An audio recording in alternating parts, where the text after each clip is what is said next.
Since when has Donald Trump, the President of the United States of America, started lobbying for Harley-Davidson? Well, for a couple of weeks now.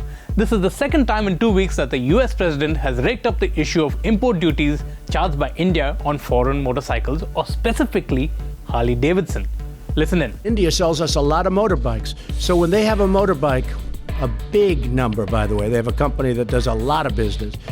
So they have a motorcycle or a motorbike that comes into our country, the number is 0. We get 0. They get 100%.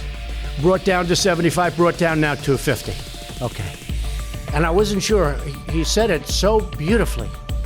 He's a beautiful man. And he said, I just want to inform you that we have reduced it to 75, but we have further reduced it to 50. And I said, what do I say? Am I supposed to be thrilled? Now, just a minute, Mr. President. Let's just look at the thousands of motorcycles that we supposedly export. As far as I know, Royal Enfield is the only Indian manufacturer exporting bikes directly to the US. While Royal Enfield declined to give us exact figures, sources say it is less than 1,000 motorcycles a year in the US. Others, such as KTM, do it indirectly via Austria, and will soon be exporting bikes from India to the US as well. Globally though, Royal Enfield sold over 600,000 bikes, most of them being in India. Harley-Davidson, on the other hand, sells most of its motorcycles in America, a market size of about 500,000 bikes totally. That's because mainly big capacity motorcycles sell in the US, while in India it is the 100, 150, 160cc bikes that sell. Oh, by the way, our two-wheeler market size, nearly 18 million units. Globally, Harley-Davidson sold under 300,000 motorcycles.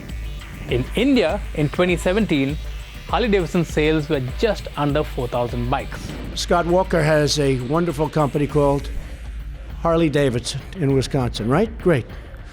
So when they send a motorcycle to India, as an example, they have to pay 100% tax, 100%. Now, the Prime Minister, who I think is a fantastic man, called me the other day. He said, we are lowering it to 50%. I said, okay, but so far we're getting nothing. So we get nothing, he gets 50, and they think they're doing us a favor.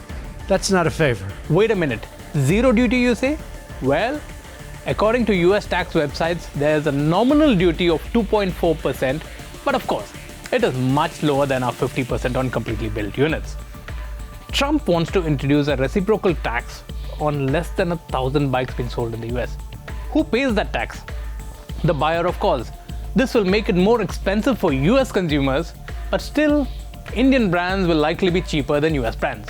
By the way, the deal with Harley-Davidson goes back to 2007, when the US put pressure on India to literally force the Harley-Davidson brand into the country. If we didn't accept the US's terms and conditions for Harley-Davidson, they would not buy our mangoes. Wait, what? Yes, mangoes. The conditions for us to sell Indian mangoes in the US stated that Harley-Davidson was to be allowed into the country even though the bikes did not meet India's Euro 3 emission norms which were in force at that time. Yes, we did compromise on emission norms, and I think it's only fair that you pay a tax if you can't meet the norms. So Mr. Trump, a beautiful man, I think you better check your facts on why we charge duties once again.